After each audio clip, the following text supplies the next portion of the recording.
বিসমিল্লাহির রহমানির রহিম। আসসালামু আলাইকুম। সাথে আছি আমি মোহাম্মদ রবিউল ইসলাম। 2022 সালের এসএসসি পরীক্ষায় অংশগ্রহণকারী শিক্ষার্থীদের জন্য বিজ্ঞান বিভাগের সপ্তম সপ্তাহের প্রেরণকৃত অ্যাসাইনমেন্টের পরিপ্রেক্ষিতে আজকের আলোচনায় থাকবে বিজ্ঞান বিভাগ থেকে বিষয় উচ্চতর গণিত, বিষয় কোড 126। তোমাদের উচ্চতর গণিত বই থেকে যে অ্যাসাইনমেন্টটি নির্ধারণ করা হয়েছে তা হলো কি স্থানাঙ্ক জ্যামিতি থেকে, এবং অ্যাসাইনমেন্ট নম্বর হলো 1। তোমাদের অ্যাসাইনমেন্টে যে নির্ধারিত অংশটুকু উল্লেখ করা আছে সেখান থেকে দেখো যে 2 নম্বর ঘরে ABCD XY সমতলে একটি চিত্র অঙ্কন করে তাদের স্থানাঙ্ক P আর Q আরও 3টি স্থানাঙ্ক স্থাপন করে ক নম্বরের ক্ষেত্রে বলা হয়েছে যে K এর মান নির্ণয় করো। খ নম্বরে বলা হয়েছে যদি 2y - x - 6 = 0 সরল রেখাটি CD রেখাকে P বিন্দুতে ও y ও x অক্ষকে যথাক্রমে R ও Q বিন্দুতে ছেদ করে, তবে PQC এর ক্ষেত্রফল নির্ণয় করো। গ নম্বর প্রশ্নের ক্ষেত্রে বলা হয়েছে আর বিন্দুগামী ও সিডি এর সমান্তরাল রেখার সমীকরণটি নির্ণয় করো। ঘ নম্বরে বলা হয়েছে ACQE একটি সামন্ত্রিক হলে পারে ই বিন্দুর স্থানাঙ্ক নির্ণয় করে XY সমতলের ছক কাগজে বিন্দু পাতনপূর্বক সামন্ত্রিকটি অঙ্কন করো এবং 3টি ভিন্ন ভিন্ন উপায়ে এই সামন্ত্রিকটির ক্ষেত্রফল নির্ণয় করো। এই ছিল তোমাদের অ্যাসাইনমেন্টের পরিপ্রেক্ষিতে প্রশ্নগুলো।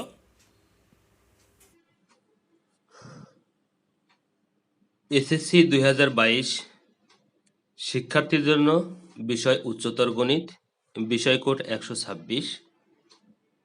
তোমাদের ক নাম্বার প্রশ্নের সমাধান করার ক্ষেত্রে চিত্র হতে দেওয়া আছে এ বিন্দুর স্থানাঙ্ক, বি বিন্দুর স্থানাঙ্ক, সি বিন্দুর স্থানাঙ্ক। ক নম্বর প্রশ্নের ক্ষেত্রে বলা হয়েছে যে কে এর মানটুকু তোমাকে নির্ণয় করতে হবে। সেই ক্ষেত্রে দেখো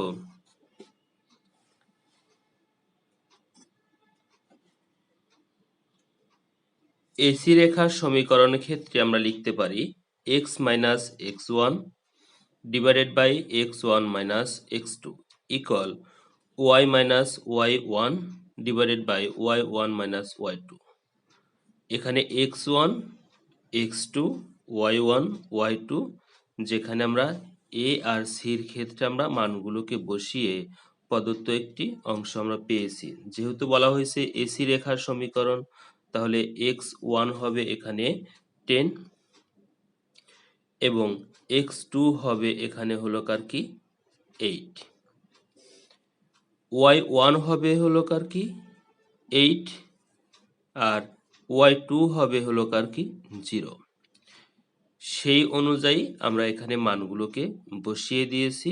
তারপরে দেখো যে x - 10 নিচে 10 - 8 equal y - 8 divided by 8 - 0।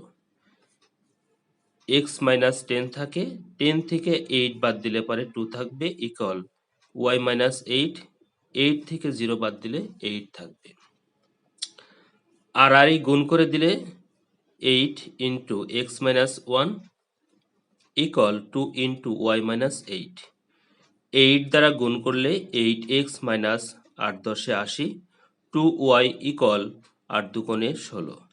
x আর ওয়াইটাকে এবার পাক্ষান্তর করলাম, 80কে ওপার পাক্ষান্তর করে দিলাম। 8x - 2y এখানে থাকলো, 80 থেকে 16 বাদ দিলে কত থাকবে 64, যেটি আমরা একটা সমীকরণ আকারে লিখতে পারি।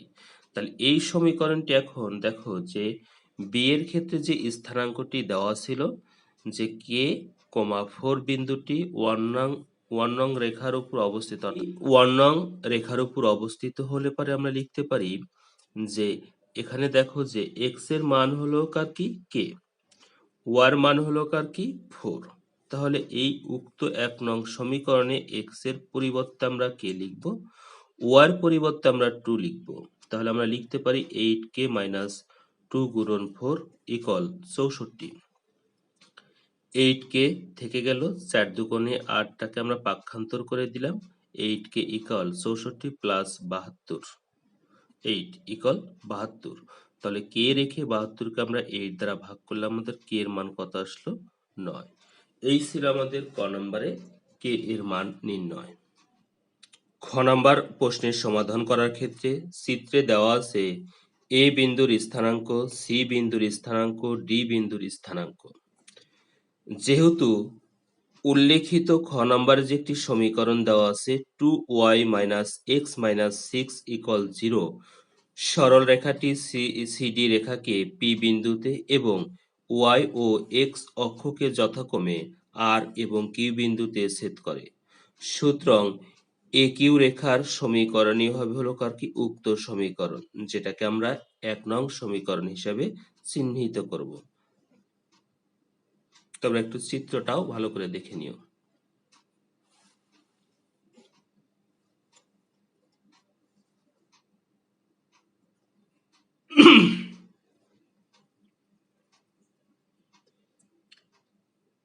সিডি রেখার সমীকরণের ক্ষেত্রে আমরা লিখতে পারি x minus x1 divided by x1 minus x2 equal y minus y1 divided by y1 minus y2।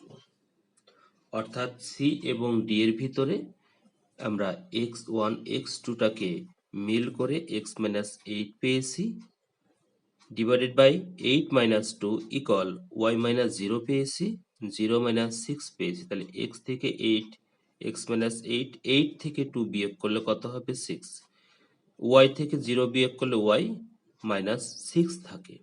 এখানেও আমরা পাক্ষান্তর করে দিয়েছি পরবর্তী স্টেপে, যে 6 6 কে 6 মাইনাস 6 আর x গুণ করলে কত হবে মাইনাস 6x, মাইনাস মাইনাসে প্লাস 6 6 আর y গুণ করলে 6y, 6yটাকে এবার পাক্ষান্তর করে নিয়ে আসলাম এবং নিয়ে আসার পরে আমরা মাইনাস 6টাকে কমন নিয়েছি, মাইনাস 6টাকে কমন নিয়ে এলে পরে আমাদের এখান থাকে কত x plus y plus y, x plus y minus 8 equal 0। Minus 6 এপার পাক্ষান্তর হলে পরে শূন্যর সাথে ভাগ হয়ে যায়, তার মানে এপারে শূন্য, যা আমরা 2 নং সমীকরণ পেয়েছি। এখন 1 এবং 2 নম্বর সমীকরণ থেকে আমরা x আর y এর মানটুকু বের করলে পারে আমরা পি বিন্দুর স্থানাঙ্কটি পেয়ে যাব। তাহলে 1 নম্বর সমীকরণের সাথে 2 নম্বর সমীকরণটা আমরা যোগ করে দিয়েছি, যোগ করলে পারে x বাদ যাবে, যোগ বিয়োগ হিসেবে থাকবে 2y আর এখানে y, তাহলে 3y মাইনাস 8 6 14 ইকুয়াল 0। তাহলে মাইনাস 14টাকে উপর পাক্ষান্তর করলে পরে y এর মান আসে 14/3, এটি y এর মান আসলো। আবার আমরা x এর মান নির্ণয়ের ক্ষেত্রে আমরা লিখব 1 নং সমীকরণ থেকে 2 নম্বর সমীকরণটাকে 2 দ্বারা গুণ করে যা পেয়েছি দেখো যে 1 নং সমীকরণ ছিল minus x plus 2y minus 6 equal কত 0, আমরা একটু সাজিয়ে লিখছি। আর 2 নং সমীকরণকে আমরা 2 দ্বারা গুণ করে এই অংশটুকু পেয়েছি, বিয়োগ করে দিয়েছি, চিহ্নের পরিবর্তন হয়েছে, সেই ক্ষেত্রে আমরা x এর মান পেয়েছি 10/3, যেটি আমাদের পি বিন্দুর স্থানাঙ্ক, আমাদের এই অংশটুকু চলে আসছে। এখন কিউ বিন্দুটি এক্স অক্ষের উপর অবস্থিত বলে ধরি কিউ বিন্দুর স্থানাঙ্ক কত হইতে পারে a, 0 এবং কিউ বিন্দুটি এ কিউ রেখার 1 নং সমীকরণের উপরে অবস্থিত যদি হয়ে থাকে, তাহলে এই a হবে হলো কার x এর মান আর 0 হবে হলো কার কি y এর মান। তাহলে উল্লেখিত সমীকরণটির ক্ষেত্রে দেখো যে x এর মান যদি 0 হয় তাহলে 2x y এর মান যদি 0 হয় তাহলে 2y minus x minus 6 equal 0 সমীকরণটি ছিল। সেই ক্ষেত্রে আমরা y এর মান আমরা 0 বসিয়েছি, 2 শূন্যকে 0 মাইনাস a, এই মাইনাস 6টাকে পাক্ষান্তর করে দিয়েছি plus 6, minus a equal plus 6, a equal minus 6, যেখানে আমরা লিখতে পারি কিউ বিন্দুর স্থানাঙ্ক মাইনাস 6,0। তাহলে খ নম্বরের ক্ষেত্রে আমাদের বলা হয়েছে যে ত্রিভুজ পি কিউ সি এর ক্ষেত্রফল, তাহলে আমরা লিখতে পারি এখানে পি এর স্থানাঙ্কগুলো লিখেছি, এখানে কিউ এর স্থানাঙ্কগুলো লিখেছি, এখানে সি এর স্থানাঙ্কগুলো লিখেছি, এখানে পি এর স্থানাঙ্কগুলো লিখছি। এখানে আমরা মডুলাস হাফ দিয়েছি। এই 10/3 আর 0 গুণ করলে 0 হবে, -6 আর 0 গুণ করলে 0 হবে, 8 আর 14/3 গুণ করলে আমরা এটা পেয়ে যাই সূত্রের মাইনাস। আবার দেখো যে -6 আর 14/3 গুণ করলে আমরা এটা পাই, এইটা 0 গুণ করলে আমাদের এই অংশটুকু আসবে, 10/3 আর 0 গুণ করলে 0 হবে। তাহলে এখান থেকে আমাদের এই অংশটুকু থেকে থাকবে 14 আর 8 গুণ করলে 112, 12/3। আর এখানে দেখো যে 6 আর 3 কাটাকাটি গেলে 3 দুগুণে 6, তাহলে এখান থাকবে হলো কার কি -2 গুণন 14, তার মানে কত হবে -28। মাইনাসের সাথে এই মাইনাস গুণ করলে কত হবে প্লাস। তাহলে এখানে লসাগু করলে আমাদের 196/3 আসে, 2 দ্বারা 196 কে কাটলে আমাদের 98/3 আসবে। সেই ক্ষেত্রে দেখো এতটুকু আসলে আমাদের এই ত্রিভুজ পি কিউ সি এর ক্ষেত্রফল। তাহলে আমরা লিখতে পারি হলো কার কি 98/3 বর্গ একক।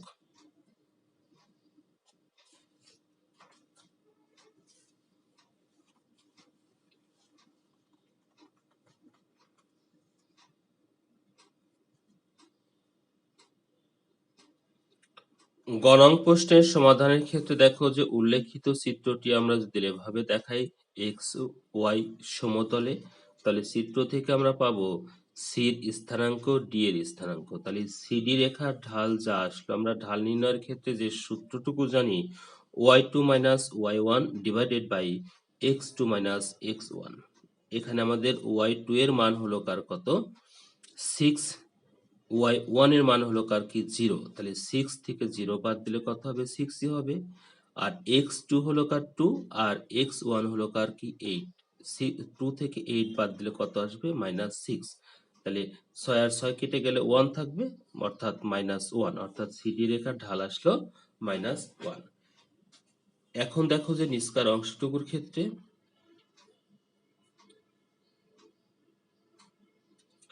আর বিন্দুটি ওয়াই অক্ষের উপর অবস্থিত হয় ধরি আর বিন্দুর স্থানাঙ্ক 0, বি। আর বিন্দুটি এ কিউ রেখা যা 1 নং সমীকরণে অবস্থিত, অর্থাৎ এই সমীকরণের উপর আসে। তাহলে সেই ক্ষেত্রে দেখো যে উক্ত সমীকরণটির ক্ষেত্রে এক্স এর মান 0 আর ওয়ার মান হলো কার কি বি। তাহলে আমরা 2b - 0 - 6 = 0 লিখতে পারি। এখান থেকে আমরা বি এর মান পেয়ে গেলাম +3, অর্থাৎ আর এর স্থানাঙ্ক আসলো 0, 3। দুটি রেখার সমান্তরাল হলে তাদের ঢাল পরস্পর সমান, অর্থাৎ সিডি রেখার সমান্তরাল রেখার সমীকরণ হবে এত বিন্দুগামী এবং যার ঢাল হলো কার কি -1 বিশিষ্ট। তাহলে সমীকরণটির সূত্রটা কি ছিল y - y1 = m * x - x1, যেখানে y1 এর মান হলো কার কি 3 এবং x1 এর মান হলো কার কি 0 টুকু বসিয়ে আমরা y - 3 = -x আমরা x + y - 3 = 0, এটি ছিল আমাদের গ নম্বরের ক্ষেত্রে উল্লেখিত সমীকরণ। ঘ নং প্রশ্নের ক্ষেত্রে বলা হয়েছে যে যদি আমাদের এ সি কিউ ই একটি সামন্ত্রিক হয়ে থাকে, তাহলে এই সামন্ত্রিকের যে একটি চতুর্ভুজ, এই সামন্ত্রিকের ক্ষেত্রফল 3টি ভিন্ন ভিন্ন পদ্ধতিতে নির্ণয় করতে হবে। সেই ক্ষেত্রে আমাদের দরকার যে প্রথমত এ বিন্দুর স্থানাঙ্ক দেওয়া আছে, সি বিন্দুর স্থানাঙ্ক দেওয়া আছে, কিউ বিন্দুর স্থানাঙ্ক দেওয়া আছে, আমাদের ই বিন্দুর স্থানাঙ্কটুকু আমাদেরকে নির্ণয় করতে হবে। যেহেতু এ সি কিউ ই একটি সামন্ত্রিক, তাহলে সি কিউ রেখা এক্স অক্ষের উপর, সুতরাং সি কিউ সমান্তরাল এ ই হওয়ার কথা হবে এবং সি কিউ সমান এ ই হবে, সমান্তরাল এবং সমান হবে যদি সামন্ত্রিকের কথা আমরা বলি। তাহলে এ বিন্দুর কোটি যদি আমাদের ওয়াই হয়, তাহলে ধরি ই বিন্দুর স্থানাঙ্ক কত হবে z, 8, কেননা এ বিন্দুর কোটি আর ই বিন্দুর কোটি এক হবে। তাহলে এসি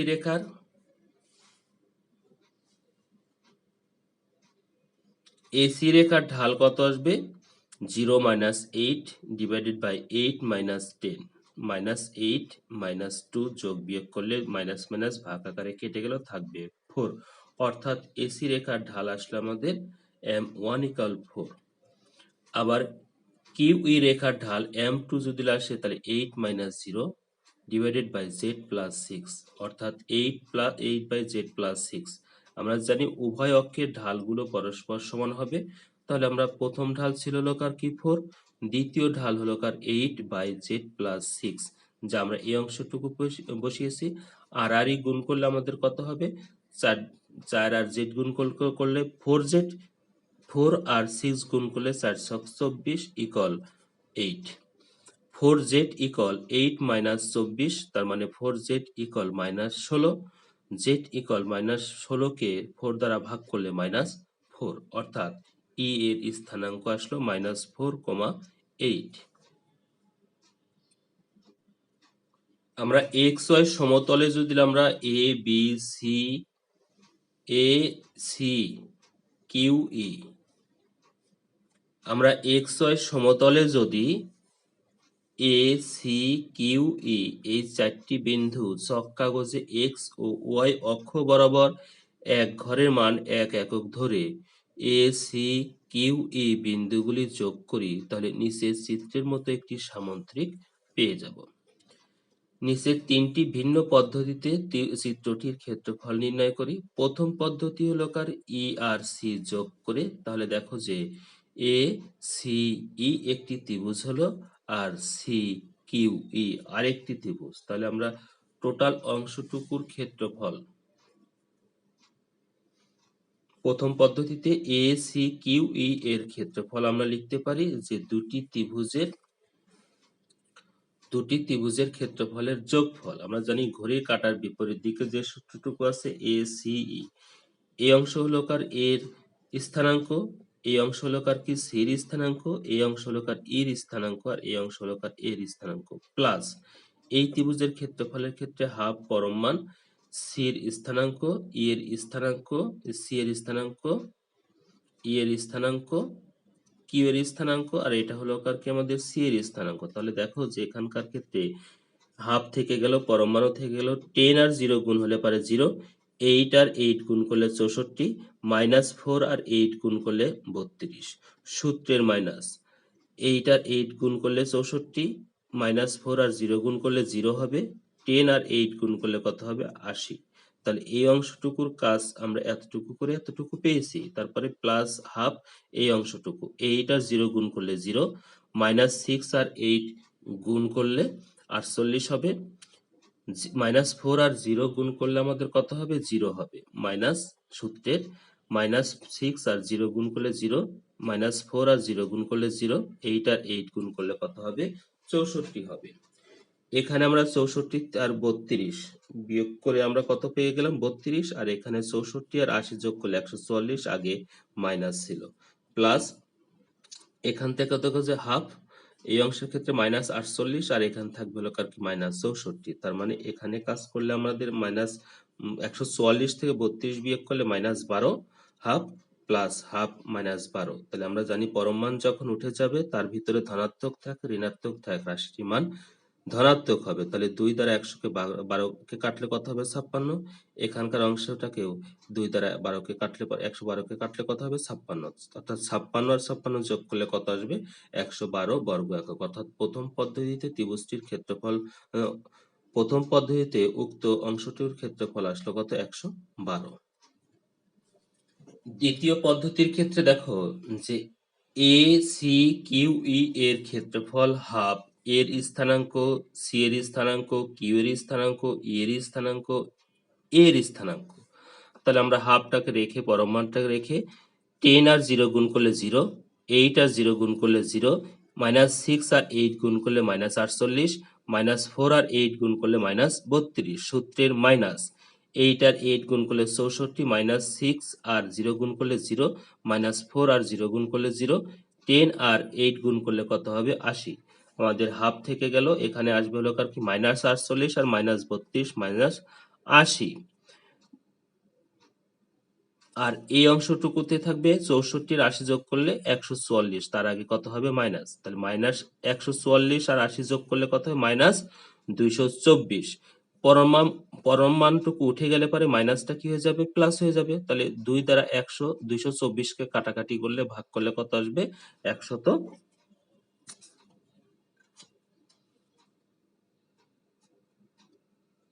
এটাকে কাটলে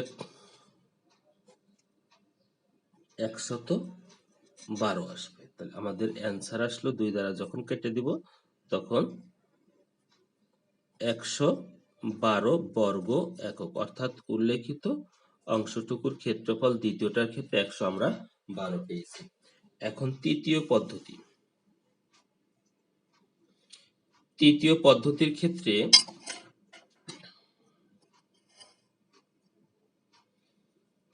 এর স্থানাঙ্ক, সির স্থানাঙ্ক, কিউ এর স্থানাঙ্ক, ই এর স্থানাঙ্ক দেওয়া আছে।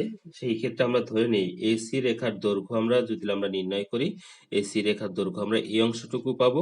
আমরা জানি যে দৈর্ঘ্য নির্ণয়ের ক্ষেত্রে যে সূত্রটুকু আছে তা এই সূত্রটুকু, যে x2 minus x1 whole square plus y2 minus y1 whole square total অংশটুকুর উপর রুট হয়ে যাবে। এই সূত্রটুকু ধরে আমরা এসি রেখার দৈর্ঘ্যটুকু বের করব। এই রেখার দৈর্ঘ্যটুকু আমরা এতটুকু পেয়েছি, এখানে পেয়েছি। তাহলে এখানে আরেকটা অংশ আমরা লিখে রেখেছি যে ত্রিভুজ এ সি ই সমান ত্রিভুজ সি কিউ ই, কেননা সি আর ই যোগ করলে পরে যে অংশটুকু পেয়েছি ওইটা ওই চতুর্ভুজটিকে সমান দুইটা ত্রিভুজে বিভক্ত করে দিয়েছে। এসি রেখার দূরত্ব এতটুকু আসলো, এই রেখার সি এ রেখার দূরত্বের ক্ষেত্রে, দৈর্ঘ্যের ক্ষেত্রে যদি জেড দ্বারা প্রকাশ করি তাহলে আমাদের এই অংশ থেকে কত আসবে 14 এত। তাহলে দেখো যে খেয়াল করে দেখো যে আমাদের ত্রিভুজের মাধ্যমে যখন আমরা ক্ষেত্রফলটুকু নির্ণয় করব তখন আমাদের অর্ধ পরিসীমা দরকার। অর্ধ পরিসীমা দরকার কথাটি অর্থ আমাদের তিনটা বাহু যোগফল, যা আমাদের অর্ধ পরিসীমাটুকু এত আসছে। তাহলে ত্রিভুজটির ক্ষেত্রফলের ক্ষেত্রে আমরা যদি লিখি সূত্রটুকু, যে ত্রিভুজ এসি এর ক্ষেত্রফল S into S minus X S minus Y into X minus Z, তার মানে এখানে এক্স ওয়াই জেড হলো কার কি এই ত্রিভুজের তিনটি বাহুর দৈর্ঘ্য, আর এস হলো কার কি অর্ধ পরিসীমা। টোটাল অংশটুকু ক্যালকুলেশন করে আমরা পেয়েছি 55.99, অর্থাৎ এই অংশটাকে আমরা 56 আকারে লিখতে পারি। অনুরূপভাবে ত্রিভুজ সি কিউ ই এর ক্ষেত্রফল আমাদের 56 পেয়ে যাবো। তাহলে সার্বিকভাবে দেখো যে এ সি কিউ ই এর ক্ষেত্রফল কত আসবে, ত্রিভুজ এ সি এর ক্ষেত্রফল প্লাস ত্রিভুজ এ সি কিউ ই এর ক্ষেত্রফল বর্গ একক। তাহলে এই ত্রিভুজের ক্ষেত্রফল ছিল 56, এই ত্রিভুজের ক্ষেত্রফল 56, তাহলে 56 আর 56 যোগ করলে আমাদের কত আসবে 112। এই ছিল হলো কার কি উল্লেখিত চতুর্ভুজ বলো সামুদ্রিক বলো এর ক্ষেত্রফল তিনটি ভিন্ন ভিন্ন পদ্ধতিতে নির্ণয় করণ। আশা করি এই অ্যাসাইনমেন্টের ক নং হতে ঘ নং পর্যন্ত প্রতিটা প্রশ্নের সমাধান তোমরা সুন্দরভাবে বুঝতে পারছো।